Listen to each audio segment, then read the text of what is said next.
PlayStation believes in great games.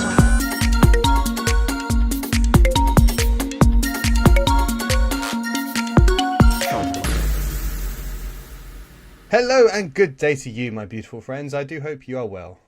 Welcome to episode 15 of crossbuttonvr, a beginner's journey into PSVR2. A show for those who want to share in our newcomers' enthusiasm for the world of VR.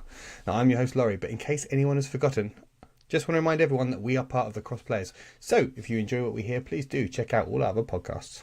Now, I'm thrilled to be joined once again by two of the most dashing influencers in the metaverse. It's Ben and Alex. Dashing. Hi. Dashing. Yeah, Through you the are quite snow. dashing. No, no snow. You've had a warm day in Scotland today, haven't you? It's been very warm all week. I'm surprised I'm still standing. Yeah. You see this suntan or this redness? You do look very red. Is that just your light? Or is that you look very orange, very Trumpian? Yeah. Oh God. Oh, he doesn't like that. He doesn't. That's becoming a thing with the podcast, isn't it? What can we squeeze into the first minute that's like No insult, Alex. potentially offensive? Yeah. Yeah, good. Well, no, you are both well. We are Really very well. We're recording early this week, aren't we? Just so everyone knows, we usually record on a Friday, but we are recording on a Thursday this week because I am actually going away tomorrow, so we cannot record then. It's all about Laurie. All about Laurie. Yeah, well, you could have recorded without me. I would have been fine. You know, You're the host. You could have tossed a coin. You've got to decide who could host, but We are nothing without you, Laurie. Aw, Nothing. Thanks, guys. Nothing. Start singing again. Hey, he Jesus loves break Christ. out into song, doesn't he? Yeah. We need to have a karaoke podcast. Has anyone ever done that before? Surely. People Probably. podcast I'd about imagine all that. sorts of random crap. That would be a bad podcast. We need a VR sing star. That's the next thing we need. Yeah, why isn't there a SingStar in VR? That would work, wouldn't it? I like how you just dragged it back into on topic. That's Yeah. well done. Nicely I'd done. love that. Microphone peripheral and the DualSense. Sorted. Sitting around in a dodgy bar. You know. Yeah. Is that the virtual? I was thinking like a virtual like arena. Well, I was thinking I was Or on a you were stage thinking and all that's that. in But dodgy yeah. bar. Yeah, in I want it to be Finsbury proper Park. karaoke. Yeah. that karaoke bar Yeah. in Finsbury Park in London. That's a really dodgy one. Just Ben's some, thinking more Yakuza, aren't you? yeah, some geezer in the corner just staring at you for no reason, occasionally Awesome. clapping. So there's another game we can pitch to the VR developers that listen. Exactly. I'm sure there are many. Loads. Good. Well, what should we talk about today then, guys? Not much, is there? No, there's loads. There's loads to discuss. We have some loads. news to discuss. We've got some news. We talk about what we've been playing, and as a topic this week, we're going to be talking about today is well timed. We've learned about the Meta Quest 3 and a huge game showcase, and many of the games of which will be coming to PSVR2. So we're going to talk about what this new headset means for PSVR2 and about some of the games that we can be looking forward to playing as well, which we saw more of today. So first up, we'll jump into the news then. Now, I wish we'll be live when this podcast goes up on Tuesday. What's it going to be? What's the date going to be? Someone? I don't know. It will be in the middle of the Days of Play sale. It will be the 6th of June, this podcast will go up. So we'll be almost finished the Days of Play sale that Sony will be running.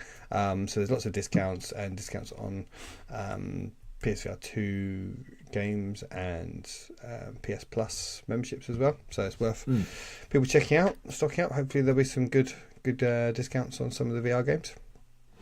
Yeah, I think that Alex, correct me if I'm wrong. You're the bargain hunter extraordinaire. But is the best, most economical way to do it to get your PSN credit from somewhere like Shop 2? So like a £90 credit is like £75 at the Yeah. moment. And then, increasing your PS Plus using that credit. Yes. Double the saving. Yeah, that is a good plan. I think it's 25% off for a year. Off all the PS Plus tiers. Tiers. Yeah. And you can them stack as well. Yeah. So if anyone's already got their PS Plus, you can pick up another year of it for free and bung it on the end. Not for free, for cheap. They might add some game- VR games on there sometime. Maybe. Oh yeah, why Hopefully. are they not doing that? Why not? It just feels like we're like some people mad people might just buy a PS5 just to play VR games, and they're like, where's the VR games? There's enough of them now. You could be putting one out every month with the normal lineup. I think if you've got enough money to buy a PS5 just for PSVR2, you won't be that Buy the arsed. games as well. Well, all right, but the whole point of it, it's a good way of getting people to play games they wouldn't normally pick up, isn't it? That's the True, whole point true, of true. the monthly games. Yeah. Anyway, so that's a sale going on, so we'll see. Hopefully there'll be some good bargains to pick up there. Other news we saw this week, Switchback VR developers confirmed there is a huge patch incoming. It's detailed lots of improvements all on the game's visual look and introducing foveated rendering and the resolution and loading times. So big update to make that game run smoother. Kind of makes you think, why on earth did you not... Well, just should have been there at launch, right? This is bad for everyone that picked it up and played through the whole game in the current state. It is. It's just kind of annoys me a little bit. Devs do this, but there you go. It's another why didn't they delay it, isn't it? It's like, yeah, especially because it's not like there was no shortage of things to play on PSVR when it came out. It was still within that launch window. They could have just held it back a few months. They could have made it a really polished experience and then released it. I think there's something to be said for getting stuff out very early on a new platform, though, because I think you end up the early adopters just buy whatever and will buy anything. So I think if there's a time you can be forgiven for rushing something out, I think it is at the start of a console or a peripheral's life cycle. And the other side of that, though, it's not like we're being bowled over by PSVR2 exclusives. So even if you'd held it back to like now, it's not like we're sitting here going, "Oh, there's so many exclusives to buy." Like, so it probably would be sitting now and probably sold as many units, if not more, at this stage than it did at launch. And now people are like, "No, I'll just wait for a sale now to see." Given we know it's not. Didn't really perform that well at launch, so it's a kind of double-edged sword, I guess, isn't it? And I do agree with you, Ben, that in theory that is the case, but it was so badly received that I feel like they've just really done themselves a disservice, and they're a better developer than that. They've got a long history of very good, well-polished games, so it was surprising when this one released in the state it did. You're better than that. And we should say I was just reading that Switchback VR patch notes and what's going to happen, and that's written by Georgina Howlett. If that name rings a bell to you, she used to be Switch Player magazine when I was at Switch Player as well. So kind of a friend of the show. Maybe we should get her on. Maybe. So she can talk about that patch. Anyway, there's some inside baseball. Reach out, Ben. Reach out. I'd actually like to talk about this. No, just talk about the patch. That's what you want it for. Talk me through foveated rendering. Why did you not delay the game? No, you have to be polite. Yeah. Well, I'm tempted to pick that up now. Well, not now, but when this patch releases, because I was really looking forward to that, and then the reception to it and the feedback everyone gave that it just looked like a PSVR1 game really put me off it. But I would definitely go back and pick it up if it was finished. Yeah, because we were all quite excited about it before it dropped, weren't we? And also, like Alex said, big exclusive game. It didn't have that many, so yeah, one to keep an eye on. Indeed. Now, this is not really news, this is more preemptive news, that next week probably by the time this podcast is out on June the 6th, Apple will have had a big reveal, showcase their latest conferences that they do, where they are expected to reveal their entry into the VR, AR, some other initials market. So they're going to reveal their new VR headset. Some sort of reality. Exciting time for in any industry when Apple decides to enter into it, because they bring a certain mainstream clout to anything. So that we look forward to. So we're terribly out of date now. People will be listening to this and they'll be like, "Oh God, I don't even know what it was that came out yesterday." Yesterday's news, they were saying. So we probably shouldn't talk about it too much. Is that an overpriced headset? It will be very expensive, but I think the theory with this one is that they are going to release it and expect really just for developers to pick it up, play around with it, create an ecosystem, and then follow it up with probably a more consumer-friendly model in a few years to come. So it's probably nothing that Sony needs to be too worried about initially. Something that I think it's just will be cool because hopefully it will do some cool new stuff, and it will hopefully push forward the medium and be less about games and think about all the other applications that you can do with VR and AR and stuff, which is always good to see. Yeah, I don't see it as a threat to Sony. I see it as it will bolster the industry because it's Apple. They'll put all their marketing oomph behind it and make it either as expensive as they want it to be. People will still buy it because it's got that little Apple logo on it. So, Yeah. It almost makes it, and we've always kind of came across this as VR being niche, and it doesn't. I'm not saying this makes it mainstream, but getting another of the big players in the market just widens the whole. It widens the pool of players. It creates more demand. It creates more interest. It then gives developers more scope to go and do stuff for it. It's that whole thing. It's competition drives innovation, and innovation benefits the consumer. I mean, well, it depends who we're talking about in competition and what we mean by competition, but that's for another podcast. But yeah, I think it's only a good thing. It's definitely only a good thing. Definitely massively increase the size of the market for it. I think for a lot of people, a market doesn't exist if Apple aren't selling products in it. Smartphones. They made smartphones ubiquitous with the invention of the iPhone. I'm not saying they're going to do that. And smartwatches as well. Smartwatches were not a thing until the Apple Watch came out. And I don't think for 1 minute that VR is going to explode in quite that same way that smartphones have. But maybe like smartwatches, they are a big chunk of their product lineup. Now they've created a whole market which they are the leader in. I think they're the biggest seller of watches in the world now, which is crazy to think a few years ago. So we shall see. I'm certainly looking forward to seeing what they've got. It'll be interesting. I can't see myself buying one anytime soon, but I hope it does some cool shit that then inspires other companies to innovate and copy and share their ideas and take them one step further and keep moving things on. And it'd be interesting to see what games land on it, because there's games coming, and I think was it today they announced, what's the spacey one, No Man's Sky for Mac, and because I think it's going to go on to, and I think there's some other games confirmed to go on. I don't have the list in front of me, but there are a few. But I think it would be quite interesting to see how the games are going to run and what the things look like, whether they do any sort of hybrid with the Mac, a bit like PC VR, and to kind of boost the power of the headset as well. But who knows? We'll see. What was the thing that Microsoft did? Was it HoloLens a few years ago? Yeah. Where it was that augmented reality. We didn't really hear that. Never really came out. It didn't come out, did it? And Google Glasses. It's not a consumer thing, but I think they're very much used in for specific purposes, more in like the health industry and stuff like that. So I think the technology is used more in the commercial industry rather than the consumer industry.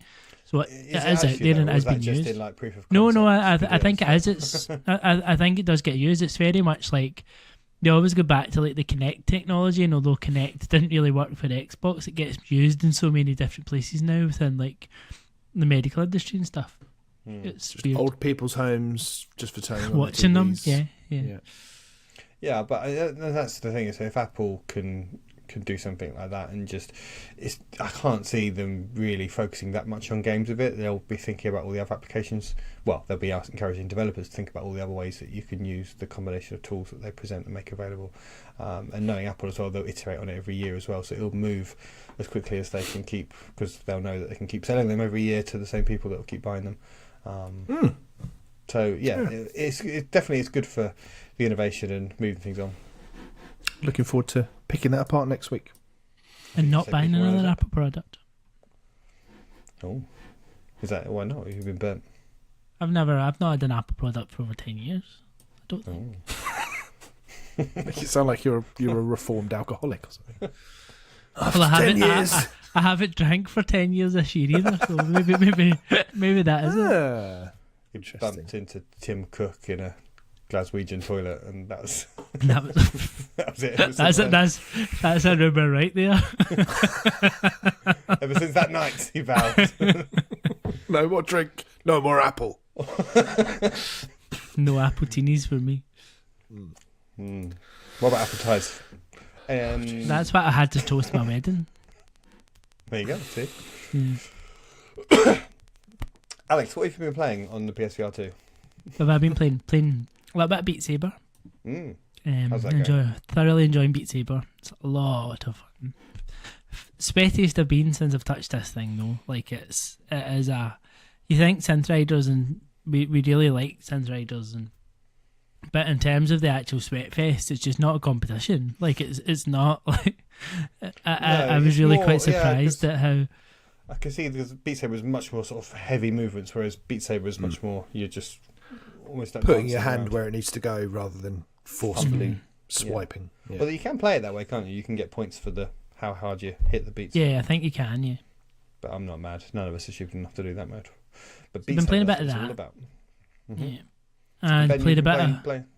Sorry, but you've been playing Beat Saber as well, Ben, haven't you? Yeah, not a great deal since we spoke last week about it. So yeah, no, not a lot, but haven't really got anything else to say other than it's really good. Great one to play with the kids again. Like they really enjoy it. The music is excellent, really high quality, and it's good to see all the licensed stuff in there as well. I think that helps to set it apart. Although I haven't actually plumped for any of the paid ones yet. I think I will at some point, maybe when they inevitably go on sale at some point. I've only bought one track, just to try a different track and see some of the different. I bought The Greatest Show by Panic at the Disco. Because I like, I'm the Greatest Showman. I like a bit of The Greatest Showman, sing along. I did not realise it's recording your voice as you were capturing it, because I then sent you a video and you could hear me singing in the background. You're like, oh, yeah, maybe you should avoid that in the future. Or just make it karaoke sim as well. Just lean that's into it. that. And get the Queen soundtrack, give it a bit of Freddie. Sorted. Nice. Perfect. Anything else, Alex, on your playlist? I played a little bit of The Last Clockwinder, but I think we'll probably cover that a bit more because I think we've all played a wee bit of that. I think we'll cover that when we've played more of it because that's given a very good first impression. Enjoying that. I've also played a bit of Budget Cuts Ultimate. Yeah, that's right, isn't it? Where The Last Clockwinder gives a very good first impression, Budget Cuts Ultimate doesn't give a very good first impression. Well, it certainly didn't for me. I know this is a kind of much beloved game and it's 1 and 2 put together, but it very much feels like an old game. That was the first impression I got when I started playing it. I think it was because I came off of playing Red Matter 2 and I've been so impressed by that, so impressed by the visuals, the movement, like the haptics, the immersion, like everything about that game impressed me. And then just trying to get around how this game plays, and I'm a bit like, I think the movement straight away just put me off, and I think it's a really good idea. You've got to kind of stealthily get through these areas, avoiding the robots, avoiding getting in, and you're using like this. You're using your gun, which has an attachment at the end. It basically, you shoot this ball and it shows you where the ball shot to, and I think it's incredibly impressive in terms of how they've come up with that technology, because it's almost like, it's basically like a portal gun almost, isn't it? Because you're firing over there and you're looking through. But you can bounce it around things. It's not just, you don't just point in like a teleport. Normally in VR games, so you point it, you can see a shadow of where you're going to teleport to. You fire it, the little teleporter bounces around, and then where it lands, you see through a little window, and then you sort of confirm, and then you shoot through it. Yeah. But I didn't like that. I liked the idea of it, I liked the concept of it, and I liked being able to see, but I didn't like that being the way that I moved.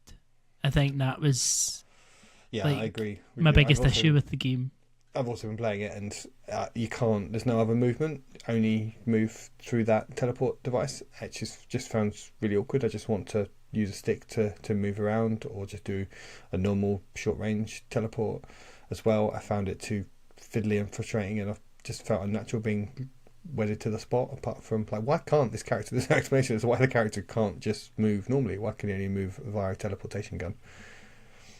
Yeah, I mean, I will try it more, and I will try and play more of this game, but I have to say initially it's not filling me with joy and not kind of making me like, there's so many games that we could be playing, and yeah, we were lucky enough to get codes for these games and we will play them, and we will, but it's just it's not pushing itself up my list to want to play any more of it just from that first impression, which is a shame. And I'm not sitting here going, don't play this game at all, because different people will enjoy this type of game. It'll be a different experience for people, and I know a lot of people enjoyed the first, enjoyed it originally.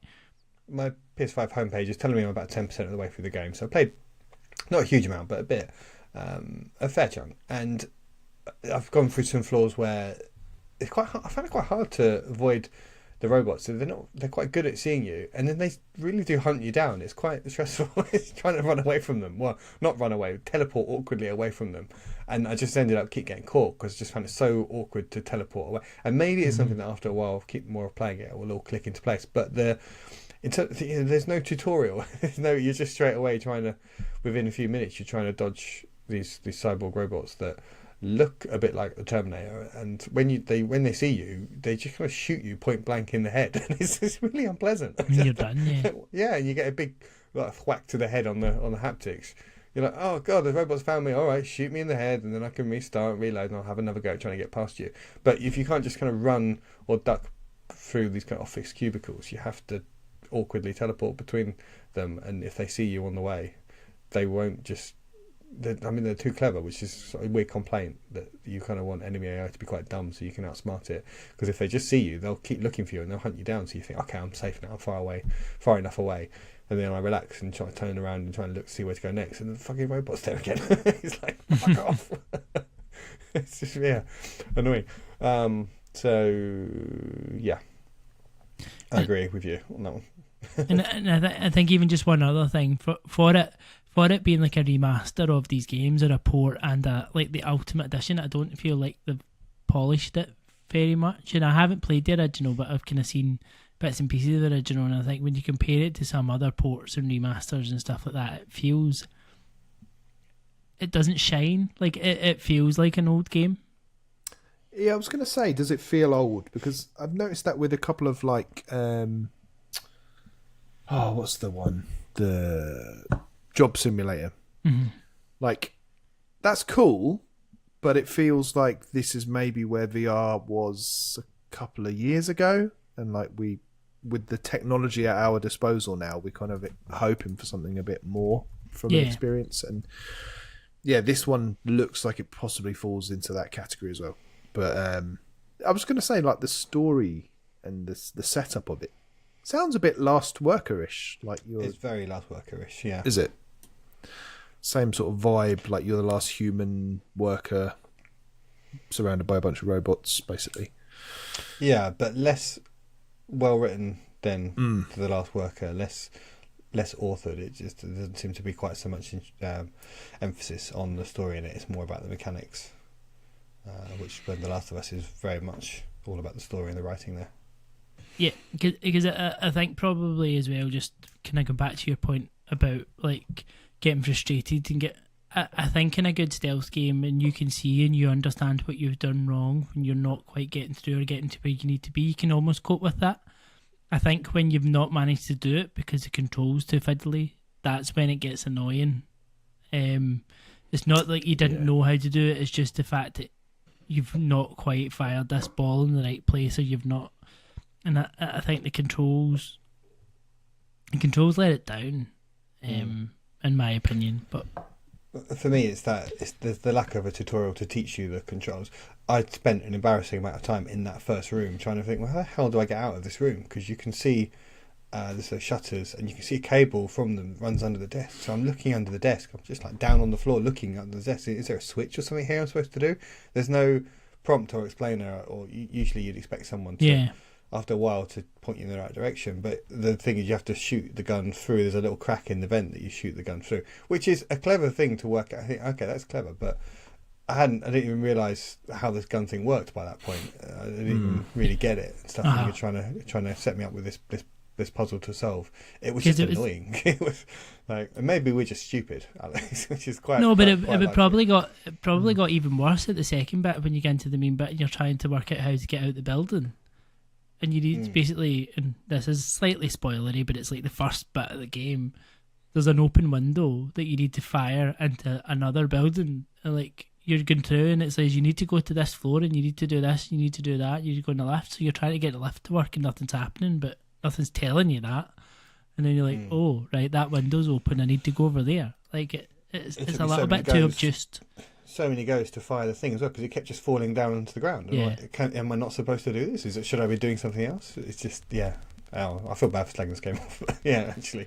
But in fairness, we haven't done it very often. This is probably the first game we've actually sat here and... No, and we should point out to people, this game generally has quite high reviews, so I think maybe it's just us. And if people are interested in this game, don't let us put you off. Listen to watch some other reviews and try and form your own opinion of it. Because, as I say, I'm only quite early on in the game still, so maybe it will all click into place and I'll grow to love it all. But yeah, I can't. Just sharing my first impressions, which aren't positive. It does seem to average out at about like a 7 out of 10. So it's not clearly not all bad. Yeah. So that's that. That is Budget Cuts Ultimate, but yeah, as Laurie and I have both said, don't let us put you off. If it's your kind of... Well, you've put me off, so there you go. Thank you for saving me some time. If you like stealth games with robots in, then check it out. Okay, well, before we move on to the main topic, I'd just like to remind everyone that if they'd like to support us, you can give this podcast a sub on the service you're using, and you can leave us a review to follow us on Twitter at crossbuttonvr or at the crossplayers. Check out thecrossplayers.com for all of the links to our content and our Discord. Shout out to everyone that's joined the Discord this week. There have been loads of people. It's been awesome seeing all the people join in. It's getting a bit awkward with the rest of the crossplayers, people that aren't VR people. Just seeing, we've got more and more people joining. It's like, more VR people. Yep, more VR people. More for us. Half of them are called Phil as well. Yeah, lots of Phil. If you are called Phil and you're not a member of our Discord, then what are you playing at? Are you even called Phil? Really, exactly. You have to question that. But yeah. So yeah, please do join everyone else that's joining. If you really want to show the love, you can do so via patreon.com/thecrossplayers, £2 a month to help produce the show and gain entry into our lovely little WhatsApp group when we remember to do so. Phil, sorry. Now, it's about this time each week that we talk about the competition winners, and we have just completed the competition. It was Ben. Do you want to tell everyone how that went? Yeah, so we, as we said on last week's show, we did it a little bit different this week, and we had a walkabout mini golf competition. So a few people from Discord, a couple of patrons jumped in. We had what was it? We played the back 9 of, was it Upside Down? Upside Down, yeah. Upside Down, which was a challenge. I didn't win. Luckily, I wanted to let everyone else have a go at winning the prize. But yeah, Alex ultimately, who came out on top. You could probably guess what their name is. Yeah, you could probably guess their name as you just maybe didn't know their number. So not that we number people, but they've chosen to number themselves just because there's a few of them. But the victor was Phil. Well, Phil 3, Phil the 3rd. I'm sure it was the victor. They chose to number themselves. They have chosen to number themselves. We did not encourage such behaviour, but. Whatever. It was Clash of the Phils, though, wasn't it? It was quite yes, close between Phil 1 and Phil 3 by the end. And Phil 2 was a no-show. It was a no-show. Come on, Phil 2. But yeah, it was really good fun. Great game. Yeah, it took us about an hour to get through those 9 holes, and really, I think even aside from having a prize at the end of it, it'd be great to just, as you said a few episodes ago, Laurie, just have an evening where we just get a load of us together, playing some mini golf, and then just laughing at each other. Basically, it's good fun. Yes. Yeah, and great that we can provide a space that people can just come in and have that place where you can find people to play games with. Because some of the things like walkabout mini golf, you need to play them with other people to make the most of them. And then things like Demio as well, that you just need to have people to play stuff with. So if people want to use our Discord to arrange those events and stuff, then feel free. It was great to see, and we'll try and do our bit as well. Absolutely. So yeah, if anyone, just going to say, but congratulations to Phil 3. Clicks for you. Well done. Yes. Well done. £10 PSN credit coming your way. And for this week's giveaway, we're going back to basics, right, Laurie? Yeah. Yes. So we are just asking you, listeners and viewers out there, leave a comment of any sort, a question, feedback, what you had for dinner, absolutely anything underneath the YouTube video of this episode 15. and we will just pick a winner at random to win £10 PSN credit. Easy as that.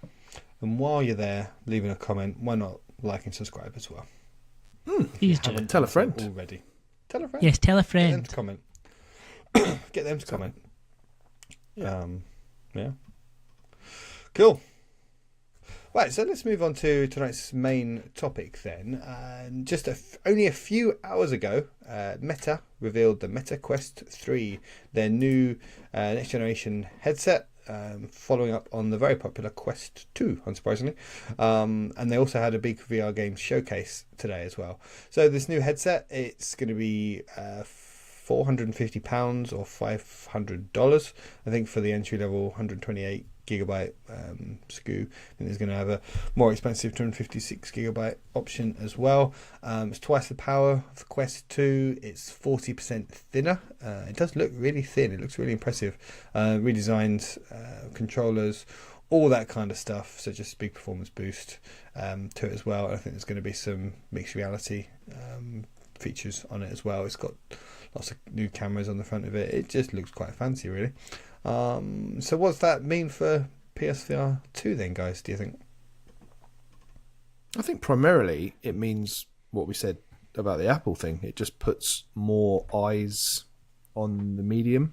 I don't think it's a bad thing. I think it gives consumers that choice, which will again push the hardware makers to actually, pull their fingers out and try and get that competitive edge some way. So I think it's all good. I don't really see any downside at all. The worst thing I think you could have seen is them not announce a new one. I think if they'd have just said, "Nah, we're done." Like, I think this is exactly what you want to see. Sorry, Nico.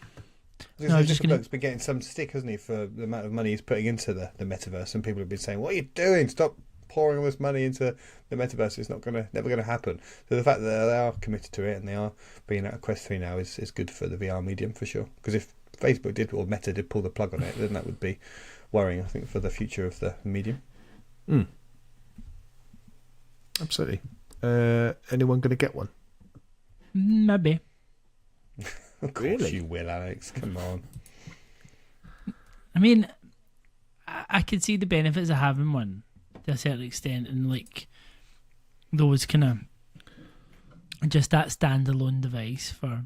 And I feel like before, like the PSVR2 was always going to be the one that got me in, but now that I'm in, I enjoy it and I like it, and then having that standalone device I could just take anywhere with me.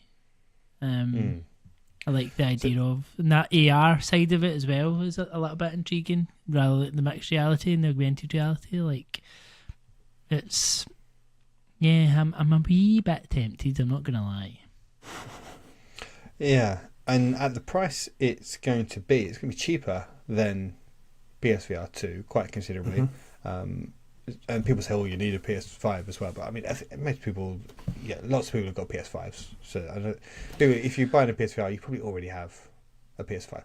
But still, even just the headset alone, it's still going to be cheaper than that. So I think Sony are going to need to demonstrate, why would you get a PS5 rather than, because with the Quest 2, that's a lot older now. When you see the performance videos, the sort of PSVR 2 versions against the Quest 2 versions of games, you can see there's a huge leap. But if they're going to close the gap on that now, it'll be interesting to see, especially if the developers are just making games for this, porting them to PSVR. They're going to make games that will just run well on all of the platforms. So Sony, I think, have got a bit of work to do to show people why they should be paying the more expensive tethered option, and it's to get that leverage of the PS5's power. But if developers aren't going to use that power, because if they do, it's going to make it harder to make games for Quest 3. And if Sony themselves aren't going to release games that use that power, then it's going to be hard to recommend PSVR 2 to people over the Meta Quest 3.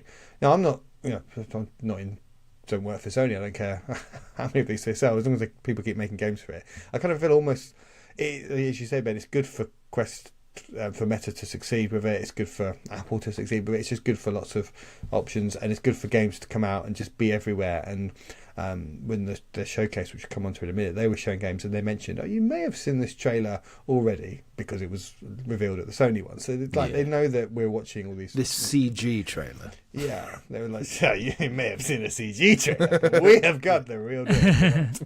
And then they showed us, I think it was another CG trailer. More CG.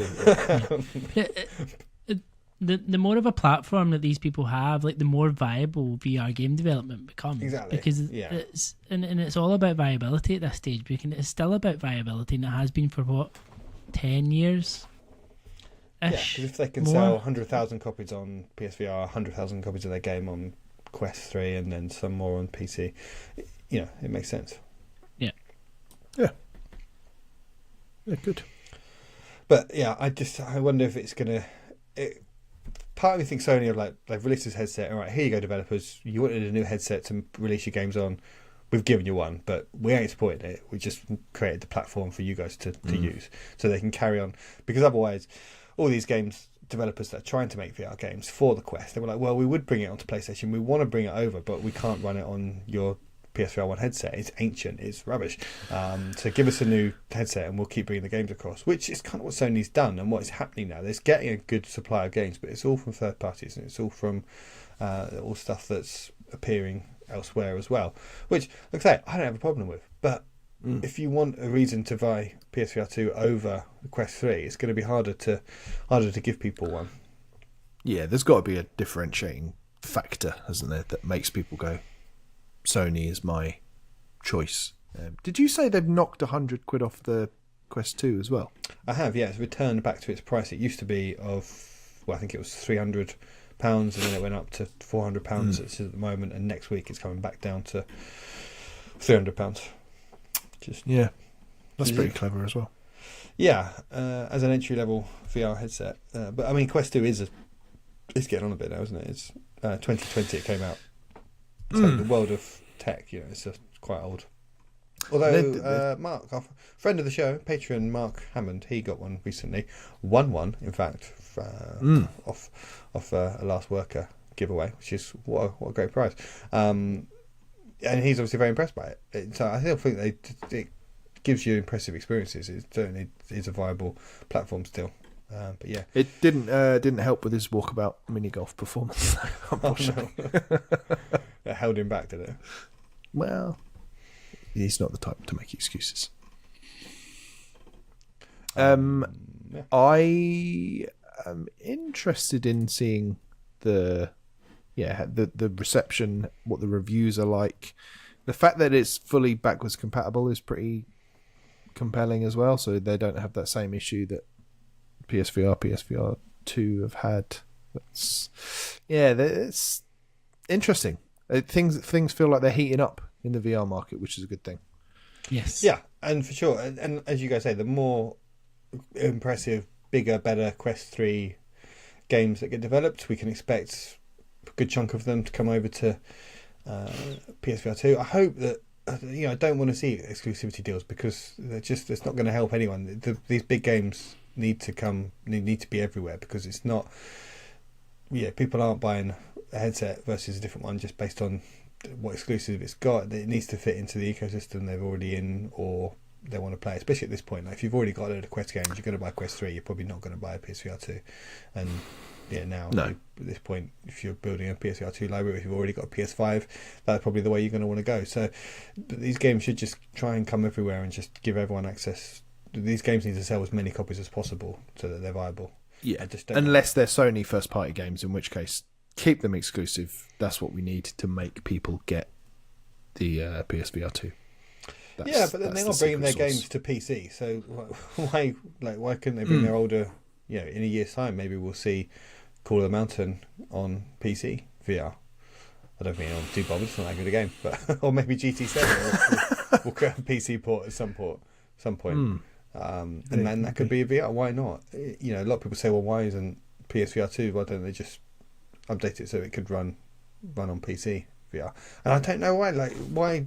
why not? Like, if more people buy it, it makes it a more viable product. They'll make more games for it. So Yeah, but on the other hand, if you port the headset and make it compatible with PC VR, or sorry, did you mean the game rather than the headset there? the headset, both. Well, All of it. Everything should just be compatible everywhere. yeah, but if you make the headset compatible with PC VR, then where's the benefit in a PC VR game being ported to PS5, PSVR2? True. Well, True. I don't have a PC that runs it. But yeah, you're right to the point though that Sony are selling the most expensive, well, not the most, a more expensive headset, and they're tethered, which I think are two pretty big points to truly drawbacks versus the Quest 3. They need to have some compelling experiences. Not, whether they're exclusive or not, it doesn't really matter, but they probably need to be exclusive because there needs to be a first party game that really leverages the power that is available to you from that PS5 through that cable. Damn right. But what games have we got coming? Well, yes, there was lots of games. None of these are going to be exclusive to PSVR2, but we do know there were loads of games on the showcase. I haven't been able to catch up and watch the whole thing because it was literally only came out. It was only on like an hour or two ago. But the ones that they did show that we know will come to PSVR2, I've made a little list here. I've got Bulletstorm 2. We saw more of Stranger Things VR, which had already been confirmed. Arizona Sunshine 2, they showed a extended, bigger look at that. We heard about Assassin's Creed VR, which is going to be at the Ubisoft Forward event on June the 12th, I think. So in a couple of weeks we'll learn more about that. Did they confirm that was PSVR2, or are we assuming if, that if one? Ubisoft don't release an Assassin's Creed game on PS5, It's got to it be. would be amazing. Like, I would just, unless Meta would have had to throw tons of money, which they may well have done that, but I'll be very disappointed if there's an Assassin's Creed game that comes out that doesn't appear on a PlayStation hardware. Given they had a bloody game on the Vita, for Christ's sake. They made a game for the Vita. We saw Vampire the Masquerade Justice, which has got to be the most stupid name for a video game. In a very, very crowded competition there, but that is pretty ridiculous. I do like the idea of biting someone in VR though. That sounds quite cool because you play as the vampire. That's a slightly worrying comment you just made there. I think we might have to. Can we just crop out that bit of audio? That's quite cool. Like, could you imagine the video if you were recording yourself playing that? Just going. That's when Alex does get divorced. But like that's a new experience. Like how you've never. I don't think I've ever played a game where I've used my face as a weapon. That's pretty cool. That's innovation, people. Yeah. Oh my god. I'm up for that. Sorry, what else was there? Can I continue? Yeah. Ghostbusters: Rise of the Ghost Lord. I Expect You to Die 3, which again we had 1 and 2 on PSVR, so presumably 3 is going to come out. And then this is another game that is by Vertigo Games, who made Fisherman's Tale and Arizona Sunshine. It's called Seventh Guest, which again during the showcase and on their press release they've just said PC and Quest for now, but I'd be very surprised if that didn't eventually come to PSVR2, maybe after an exclusivity period. That's a VR remake of an old PC game. Point and click thing, yeah. Obviously, it's the same. Yeah, I think it's like a kind of remake, but in VR with modern graphics.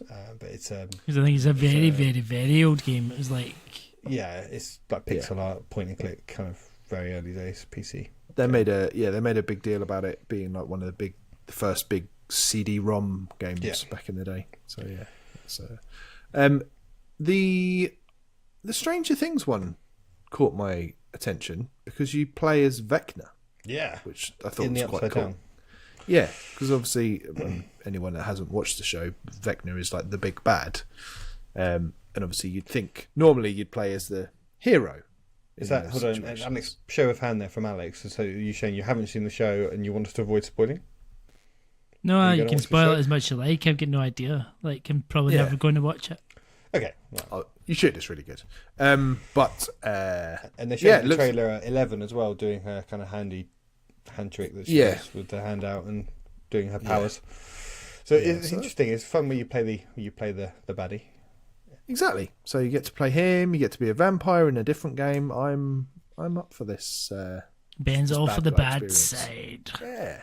In fact, that was probably the best big bad they've had so far. If anyone which had any kind of personality or character, so quite cool. You get to play him, and we see more of that character. Very cool. So yeah, that looks good. I feel like games like that and the Ghostbusters thing, they're great. It's these licensed games that I think are going to be very popular, especially on Quest, which is easier for more kind of mass market people to pick up. More of your casual gamers will kind of pick up the headset and then find they can play Ghostbusters on it. It's the sort of thing that sells headsets to. Because Ghostbusters is a Sony game, isn't it? Yeah. Not first party, but it's like Pictures. Sony Pictures, like so. It's like Sony IP. Yep. Essentially. Yeah. That's confusing. Why was it not at their showcase and it was on the Meta showcase? Yeah, well, I mean, Bulletstorm as well, because that was a PlayStation game, wasn't it, originally? Bulletstorm? Was it? I'm not sure if it was a PlayStation Xbox. exclusive, Might have but been it an certainly Xbox was game. It was on the PlayStation as well. So I think it was a PS3, PS2 game. Yeah. But Interesting, that one. That looked good. That was a good trailer they showed for that. So, and a lot of these games were 2023 as well. So it's interesting that everyone's like, oh, why haven't Sony got better games in their showcase? It's like, well, actually, Meta. This is you got to think that VR is a very small part of Sony's market. Yeah. So they're dedicating a bit of time in their showcase to it. Whereas for Meta, this is their whole product is VR. So they secure the deals basically. They secure the marketing rights. They secure the exclusivity periods. It's their entire company. They need it to be a success in the way that Sony don't, frankly. So Sony already have a very successful ecosystem already that is selling itself with apparently very few big exclusive games. So yeah, they're not really so bothered in the same way that MetaQuest needed to put out the big guns, and then they apparently did. It was a really good. It looks like a really good showcase. So for anyone interested in VR. It's worth checking out that because you can expect most of those games to appear at some point on PSVR2. Yeah, and actually, it was good to watch just a pure VR showcase. Like I thought most of the games didn't really do much for me, but I thought the presentation was corny, but it was decent. It was nice to have someone in between talking about the upcoming games and things like that. It looked like she cared about it. Actually was interested in the game. She seemed like she was vaguely into it, which was good. Said that before, and also just the overall polish of it was quite impressive. I thought so. Yeah, I'd love to see Sony actually put out a pure PSVR2 showcase that's like just even just a state bang, play bang, or bang. something. Yeah. Yeah, talking maybe a little bit of developer commentary in between. Just but something the thing is, that's... though, if beyond any exclusives they make, what would go in it would be these sorts of games, and these sorts of games are preferring to align themselves with the Quest 3 because they probably sell more games on Quest 2 anyway than they can and will on PSVR 2, just because there's this limited pool of people that have bought one. So if you're a developer, you think, well, I'd rather be in their showcase, and you can't, and you could be like Arizona Sunshine and be in both, I suppose. Just but put it about a bit, yeah. But I think Vertigo Games, they had another game they could reveal at this one, so yeah, you could have think, well, why didn't they show that at the Sony one? And yes, a lot of these games you think could have had more of an impact for Sony, but I just don't think Sony, they're not too bothered about it. It feels to me like they've created a platform for developers to use and release games on, but they don't feel like it's their responsibility almost to do much with it. We'll see. It'll be interesting to see over, like, because I mean, this is the start of showcase season. So we've got Summer Games Fest, we've got Future Games, we've got there's more, and like we've got like remember you've even got like Devolver's ones, you've got Ubisoft Forward, you've got all these different things like all the indie ones and stuff. So it'll be interesting to see how much VR content, if any, we see. Well, we know we'll see some because we know that C-Smash VRS is at the Future Games Fest, so the Future Games Showcase. So it'd be good to see more of that, and they seem to be teeing up a few reviews there, so that'd be good to see that. But it will be, it's whether VR is becoming something that'll get tagged on to these bigger showcases now, or whether it just does stay on its own little platform. I think Ubisoft doing it is a really good sign. Them having because Ubisoft Assassin's Creed is their biggest franchise. It is their money spinner. Valhalla was massive for them. I do not think, and Assassin's Creed Liberation, the one on the Vita, that was a bit rubbish. But I think they take a lot more care with the IP now. They know it's their golden goose almost. I can't. It's going to be a big budget AAA VR game, which is what we want. So if they're doing it, if we can start to see EA and those sorts of companies all doing some stuff on VR, then that would be really cool. Fingers crossed.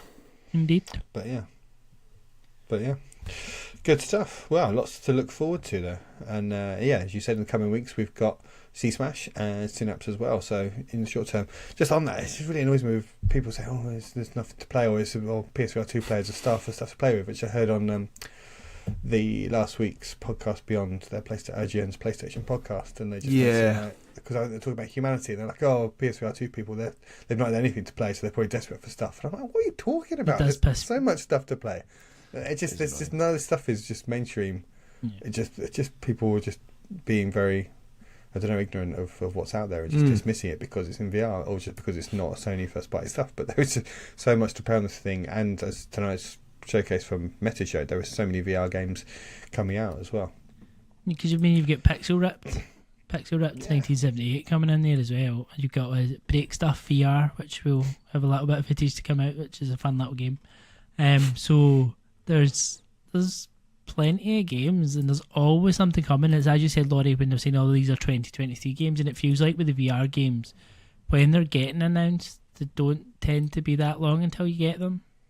They do seem to be like they're almost kind of ready, and there is a steady pipeline of these things coming. So like, I think there's plenty we've not heard about that we'll see by the end of this year, easy.